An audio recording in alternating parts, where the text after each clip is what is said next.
전북에서 K리그 우승까지 맛본 한국 축구를 누구보다 잘 아는 그 감독이 서류 한 장에서 걸러졌습니다. 안녕하세요. 축구열정입니다. 홍명보 감독과의 동행이 월드컵 부진 속에 마무리된 뒤 대한축구협회가 공개 채용까지 열어 임시 사령탑을 찾고 있는데요. 어제 3명, 오늘 2명이 더 드러나면서 면접 대상자 5명이 전부 확정됐습니다. 그런데 그 명단 안에 유고 연방의 축구 영웅으로 불렸던 세르비아 명장의 이름이 들어있었습니다. 오늘은 이 5명이 각각 어떤 인물인지 커리어와 전술 색깔까지 하나하나 뜯어보겠습니다. 끝까지 보시면 왜 이 중 한 명이 가장 유력해 보이는지, 그리고 왜 또 한 명은 도무지 이해가 안 되는 선택인지 아시게 됩니다. 먼저 지금 상황부터 정리해 보겠습니다. 월드컵에서 기대 이하의 성적을 받아든 대표팀은 홍명보 감독과의 동행을 마무리했습니다. 협회는 곧바로 공개 채용 공고를 띄웠고 프로무대 감독들의 지원서를 직접 받았습니다. 그런데 여기서 진짜 문제가 걸립니다. 우리 앞에는 2027년 1월 AFC 아시안컵 본선이라는 또 하나의 메이저 대회가 기다리고 있습니다. 새 사령탑을 안 치고 전술을 심고 선수 구성을 다시 짜려면 하루가 아까운 상황입니다. 그런데 협회의 계획표를 보면 고개가 갸웃해집니다. 9월부터 11월까지 이어질 A매치는 일단 임시감독 체제로 치르고 그 뒤에 정식 감독을 뽑아 아시안컵에 들어가겠다는 구상이기 때문입니다. 임시체제로 6경기를 흘려보내는 시간이 아시안컵 준비기간에서 그대로 빠지기 때문입니다. 왜 굳이 2단계로 나누려는 건지 저는 솔직히 잘 모르겠습니다. 그리고 이번 명단에서 가장 충격적인 부분은 이름이 들어간 사람이 아니라 빠진 사람입니다. 우리 대표팀에 여러 차례 애정을 드러냈고 전북에서 K리그 우승까지 만들어낸 포획 감독, 한국 축구의 생리를 가장 잘 아는 후보라고 평가받던 인물이었습니다. 그런데 그 포획 감독이 면접도 못 가보고 서류에서 떨어졌습니다. 여러분, 이거 좀 의외 아니신가요? 공개 채용까지 열어놓고 한국을 가장 잘하는 후보를 서류에서 걸러낸 셈입니다. 협회가 어떤 기준을 세워놨는지 궁금해지는 대목입니다. 그렇게 걸러지고 남은 서류 합격자는 5명, 전원 외국인 감독이었습니다. 어제까지 공개된 이름은 3명이었습니다. 스페인 대표팀 수석 코치와 임시 감독을 지낸 로베르트 모레노, 과르디올라 감독 곁에서 수석 코치를 맡았던 도메네크 토렌트, 그리고 이라크 대표팀을 지휘했던 헤수스 카사스, 이 3명은 면접을 통해 감독직 논의를 이어갈 수 있게 됐습니다. 문제는 나머지 2자리였는데 여기서 예상 밖의 이름이 튀어나옵니다. 세르비아 대표팀을 이끌었던 동유럽의 명장 드라간 스토이코비치입니다. 옛 유고 연방의 축구 영웅으로 불렸던 그가 한국 사령탑에 도전장을 던졌습니다. 그는 자신이 부임한다면 팬들이 대표팀의 경기력을 진심으로 즐기게 될 거라고 자신했습니다. 상대가 누구든 수준 높은 공격적인 축구를 보여주겠다는 말도 덧붙였습니다. 목표는 더 큽니다. 한국을 다시 아시아 정상에 올려놓겠다는 겁니다. 한국은 아시아 최고 자리를 다투고 이끌어야 하는 팀이라며 아시안컵 결승 진출과 우승까지 자신 있다고 강조했습니다. 그런데 여기서 중요한 단서가 붙습니다. 지금 협회가 진행 중인 임시감독직에는 선을 그었다는 점입니다. 올해 남은 6경기만 맞는 단기 계약에는 관심이 없다는 입장입니다. 단기 업무는 자신의 축구 철학과 가치에 맞지 않는다고 못 박았습니다. 결국 장기 프로젝트를 전제로 한 정식 감독직을 원한다는 뜻입니다. 그런데 재밌는 건 그가 결국 협회 공개 채용에 원서를 넣은 것으로 보인다는 점입니다. 제 생각에는 임시로 들어가 성적을 낸 뒤 정식 자리까지 노리는 그림에 가깝습니다. 그만큼 이번 5명의 면접은 단순한 임시 인선이 아닙니다. 실제로 이 자리에서 눈도장을 찍으면 정식 감독으로 이어질 가능성도 충분합니다. 그렇다면 이 감독 실제로 어떤 커리어를 쌓아왔을까요? 감독 경력만 놓고 보면 이번 후보들 중 압도적입니다. 시작은 현역 은퇴 무대였던 J리그 나고야 그랜퍼스 2008년이었습니다. 직전 시즌 14위와 11위를 오가던 중위권 팀이었습니다. 그런데 부임 첫 시즌에 리그 3위를 찍고 AFC 챔피언스 리그 티켓을 따냅니다. 그리고 2010년에는 아예 J리그 우승컵을 들어 올립니다. 이전 시즌 중위권이던 팀을 단숨에 바꿔놓은 겁니다. 2015년에는 돈이 폭발하던 중국 슈퍼리그 광저우 부리 지휘봉을 잡습니다. 당시 광저우 부리는 그 머니파티 안에서 가난한 축에 속한 구단이었습니다. 그럼에도 리그 6위, 5위를 기록하며 체급 이상의 성적을 냈습니다.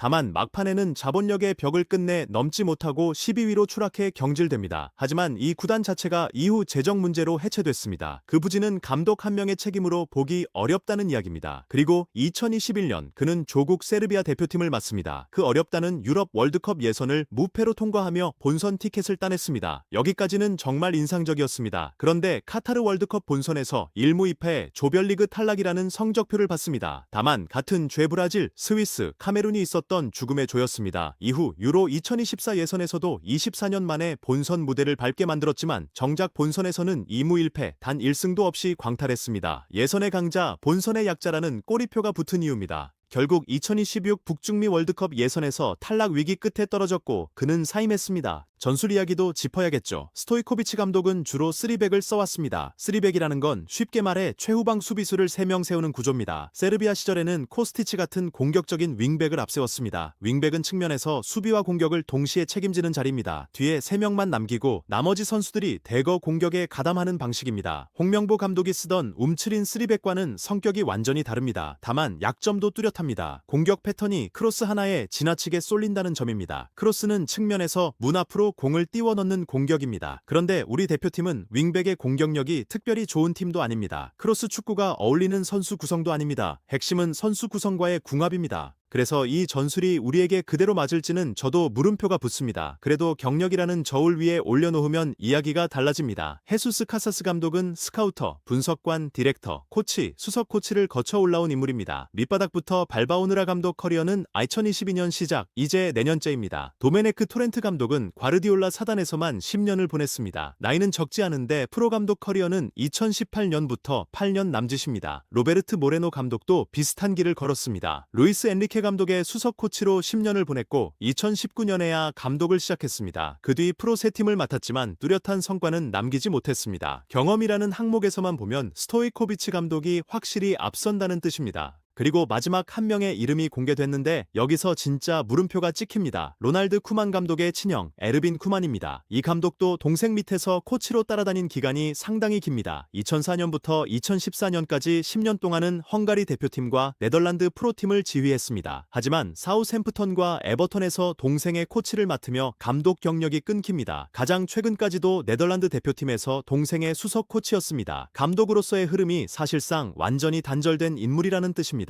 2019년 오만 대표팀 10개월, 2021년 이스라엘 베이타르 예루살렘 4개월, 이 둘을 빼면 최근 10년간 감독 경력이 아예 없습니다. 여러분, 이 인물이 왜 5명 안에 들어갔을까요? 저는 아무리 봐도 납득이 잘 되지 않습니다. 정리하면 이번 임시감독 면접 명단은 헤수스 카사스, 로베르트 모레노, 도메네크 토렌트, 드라간 스토이코비치, 에르빈 쿠만 이렇게 5명입니다. 그리고 이 5명 중 1명은 어쨌든 우리 대표팀 지휘봉을 잡게 됩니다. 저는 이 명단을 보면서 가장 아쉬운 게 바로 이 지점입니다. 한국 축구를 가장 잘하는 후보는 서류에서 지워졌고 남은 5명 중 넷은 사실상 누군가의 그림자 아래에서 커리어를 보낸 인물들입니다. 제 생각에는 이건 감독 선임이 아니라 시간과의 싸움입니다. 제 표현으로 하자면 지금 협회는 안전핀을 뽑아둔 채 아시안컵을 향해 걸어가고 있습니다. 확실한 중심이 없는 팀은 상대에게 마음껏 공격해도 된다는 허락서를 쥐어주는 것과 같습니다. 임시체제로 6경기를 흘려보내면 그 시간은 절대 돌아오지 않습니다. 여러분 생각은 어떠신가요? 5명 중 누가 우리 대표팀에 가장 어울린다고 보시나요? 댓글로 꼭 남겨주세요. 새로운 소식이 나오는 대로 가장 빠르게 전해드리겠습니다. 다음 영상에서는 이 후보들 중 1명이 실제로 우리 선수 구성과 얼마나 맞는지 전술적으로 더 깊게 파보겠습니다. 이 분석이 도움이 되셨다면 구독과 좋아요 그리고 알림 설정까지 부탁드립니다. 지금까지 축구열정이었습니다.